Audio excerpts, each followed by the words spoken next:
This is the shocking story of Nazino Island, where thousands of ordinary citizens were forced into a real-life battle royale for survival. Through survivor testimonies and historical records, we expose the political motivations that turned a remote outpost into a human slaughterhouse. In 1933, the Soviet regime deported 6,000 people to a deserted Siberian island without food, tools, or shelter. We uncover the secret history and personal stories of this failed experiment that quickly descended into a nightmarish scene of cannibalism and despair.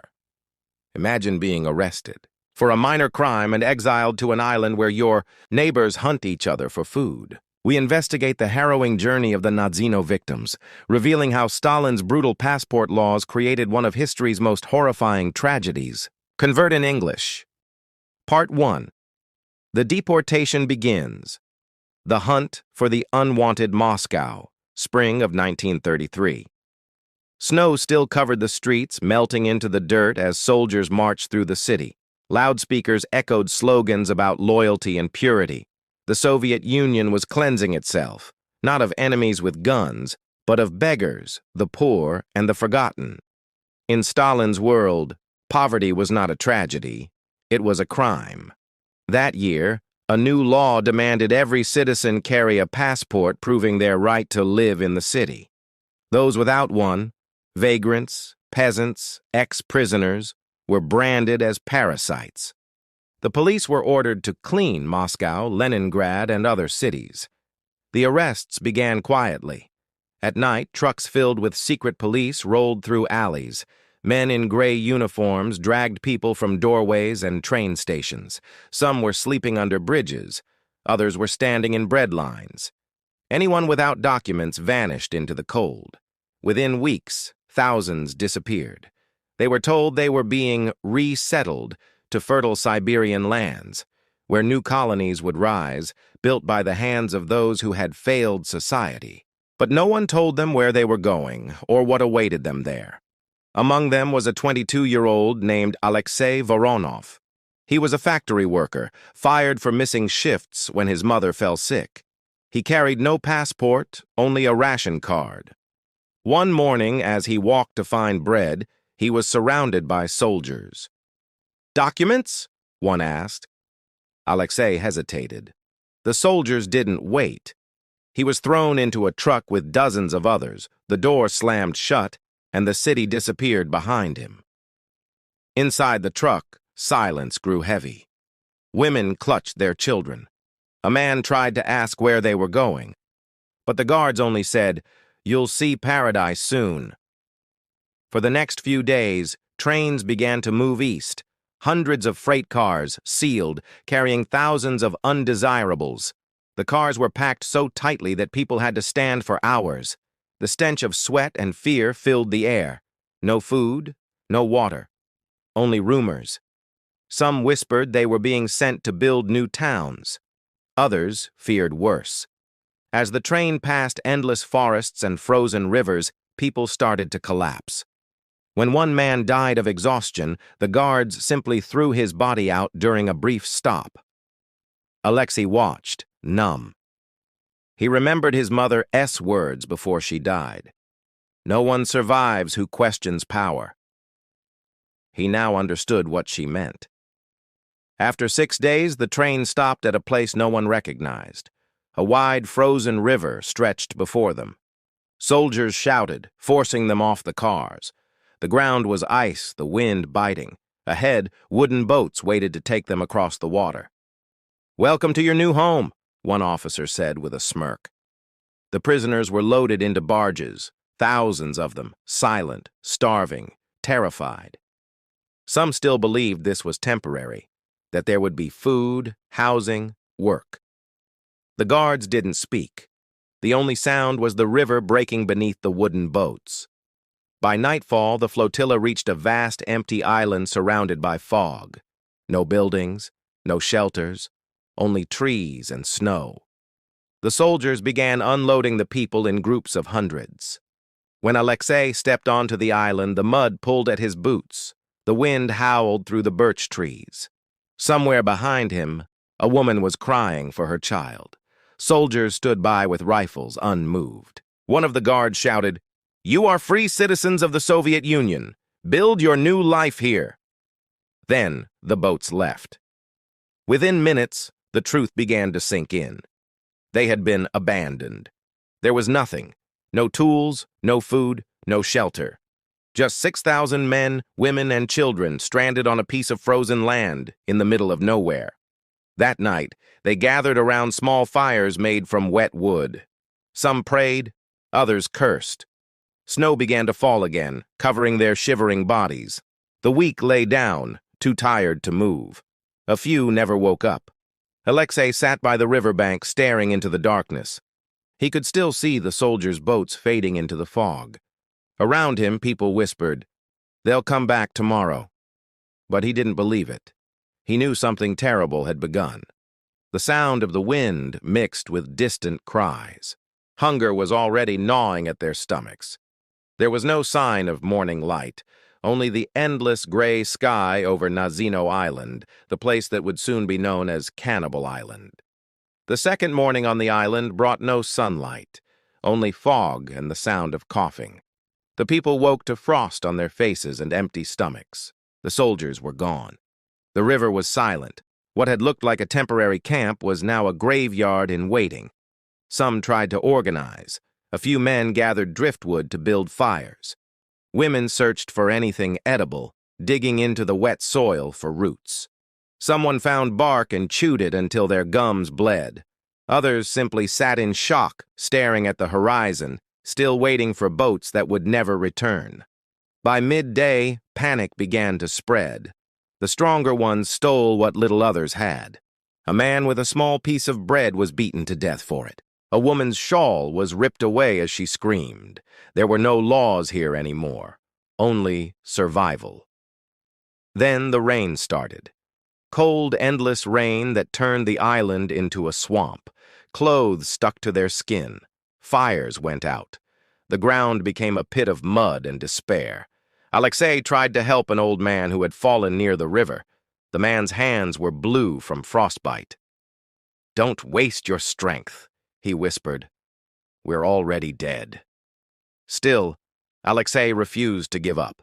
He gathered a small group, 5 men and 2 women, to look for food. They found nothing but wild grass and rotting branches. On their way back, they passed bodies lying face down in puddles, motionless. The island was already claiming its first victims. By the 3rd day, hunger had become pain. People tore their clothes apart to boil in water, hoping for taste. Some chewed leather belts. A few tried to swim across the river, but the current pulled them under. Their cries echoed and then stopped. In the afternoon, soldiers appeared on the far bank. Shouts erupted. People ran to the riverbank, waving, crying for help. The soldiers finally crossed over, carrying sacks. Hope flickered. When they opened the sacks, everyone froze. It was flour, raw flour. The guards threw the sacks on the ground and ordered, "Distribute it yourselves." Men and women rushed forward, grabbing handfuls. They mixed the flour with river water and swallowed it in lumps. Within hours, many were dead. The raw paste swelled in their stomachs, choking them from the inside.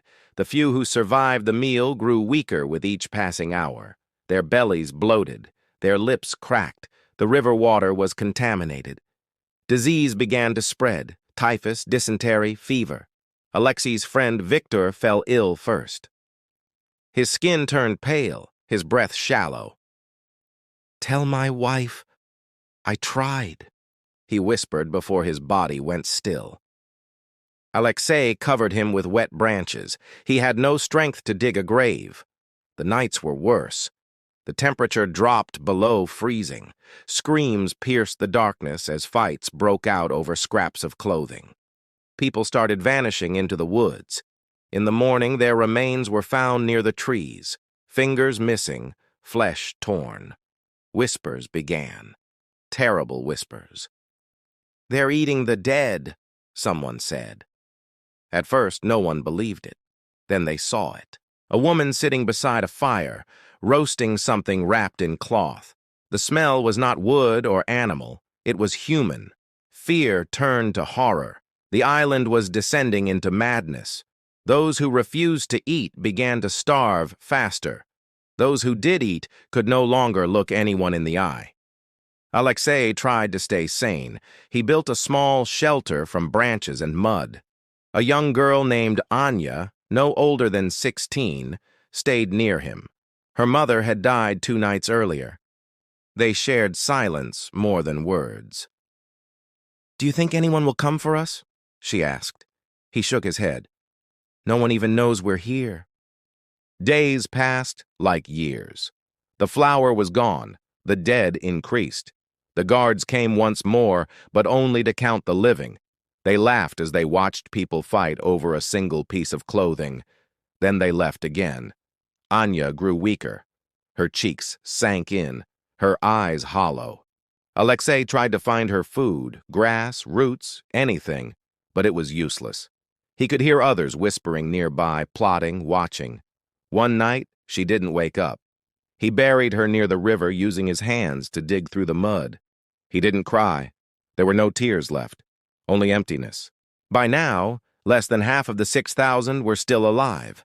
The rest lay scattered across the island, some frozen, some mutilated, some gone completely.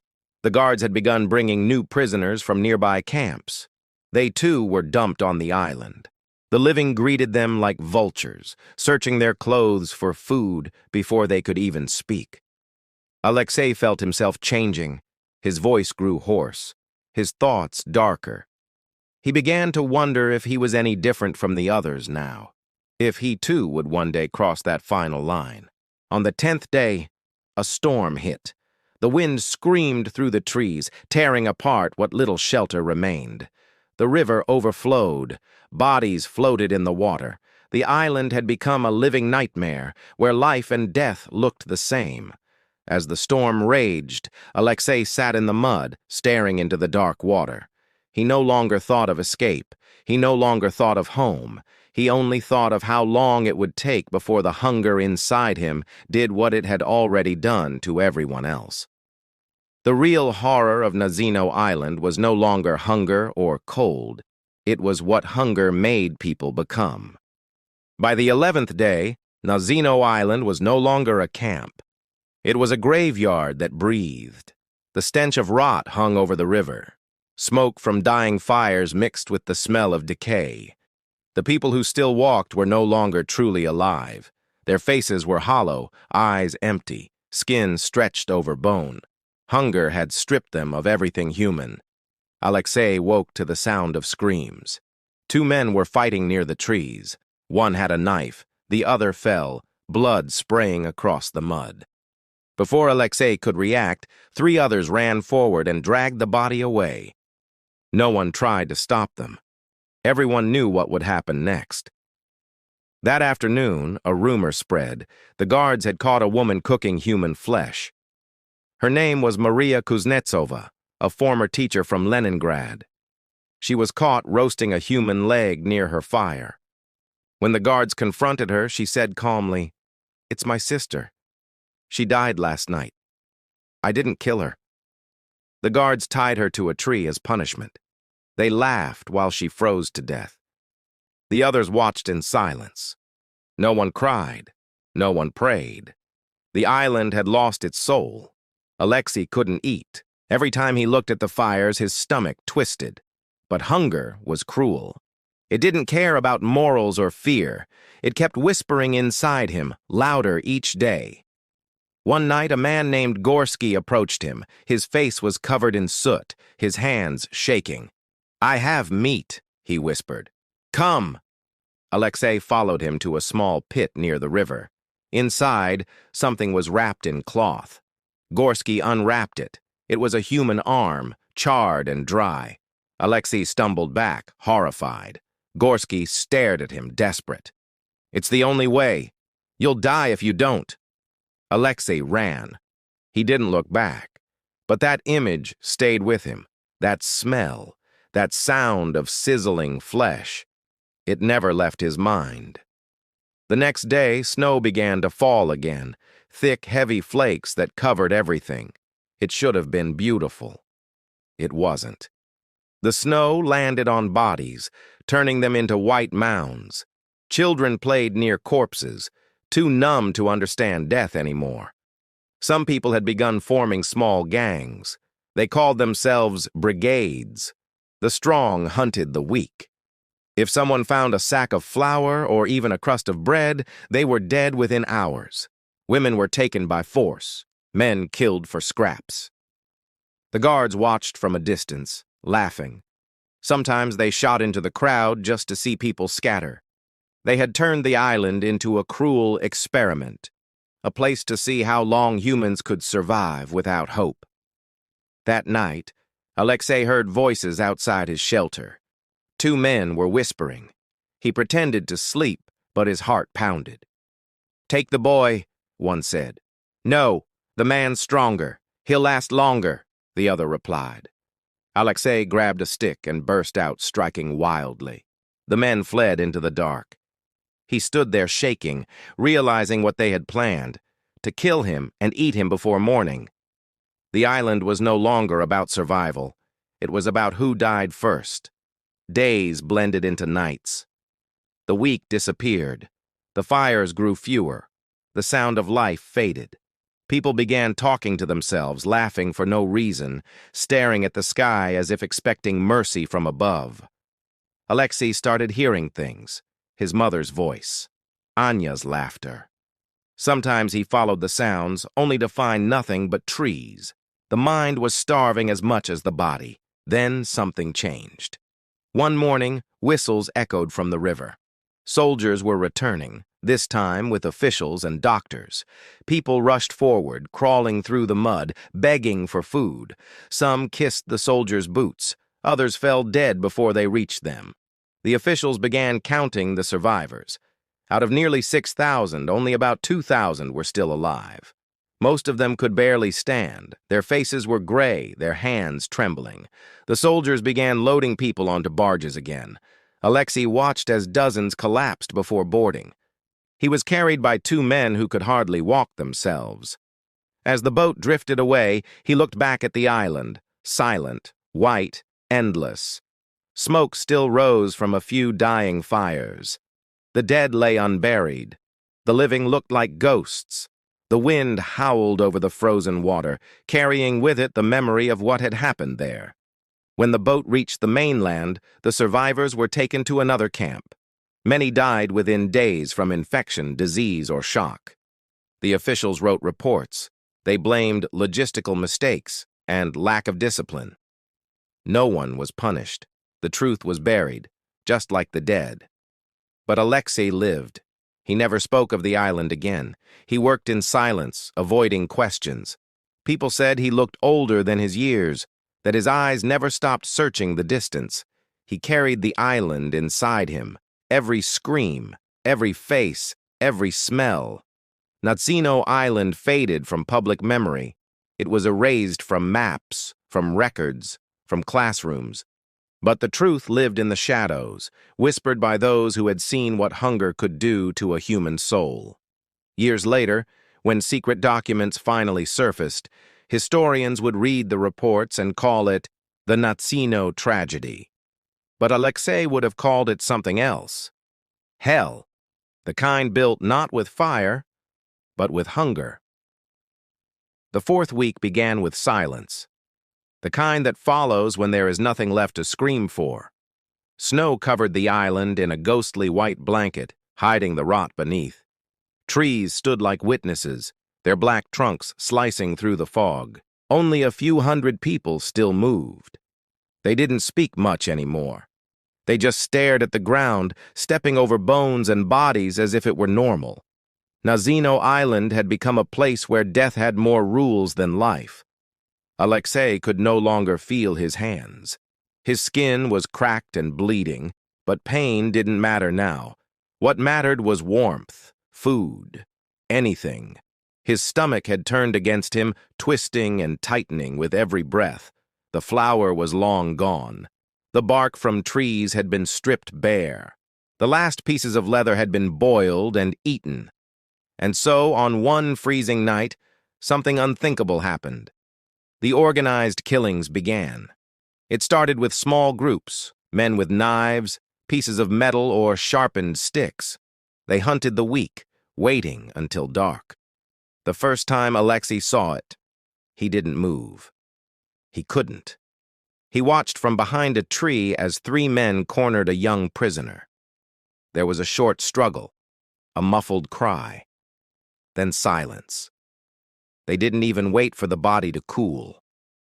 By morning, the rumors were no longer whispers. People spoke of camps forming near the river where meat was exchanged for clothing. A woman offered her boots for a slice of flesh. A man traded his coat for a bone with marrow still inside. The island had become a butcher's market of the damned. Alexei tried to stay hidden. He and 2 others built a crude shelter with sticks and branches. But it didn't matter. The smell of death was everywhere. No one slept deeply. They all feared waking up to find someone standing over them with a knife. One night, Alexei woke to rustling sounds outside. He saw a shadow move near the entrance. His heart pounded. He reached for a stick and stepped out quietly. A man was crouched over a body nearby, cutting something from it. When Alexei got closer, he realized it was Anya's mother, or what was left of her. The man turned. His face was hollow, his eyes wild. He smiled weakly. "It's better than dying slow," he said. Alexei swung the stick hard. The man fell, his head striking a rock. Alexei didn't look again. He ran into the woods until he collapsed in the snow. He lay there for hours, shaking, staring at the gray sky. He wanted to die. He wanted the nightmare to end. But something inside him kept him alive. A stubborn, painful instinct to keep breathing even when there was no reason to. By the next morning, the soldiers returned again. This time, they came not to help, but to control. They had heard what was happening. They called it disorder. They shot 10 people on sight, accusing them of cannibalism.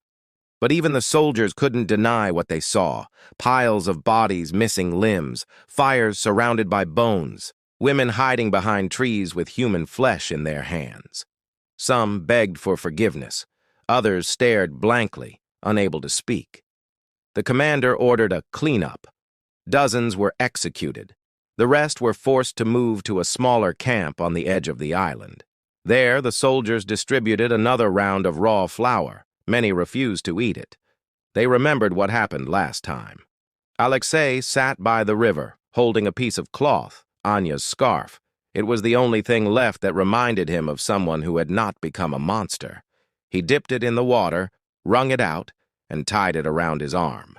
That night, he saw something strange. Across the river, lights flickered in the distance, fires from a settlement. He could hear faint voices, laughter, life. Only a few miles away, the world went on as normal, unaware of the hell burning on this tiny island. It was unbearable.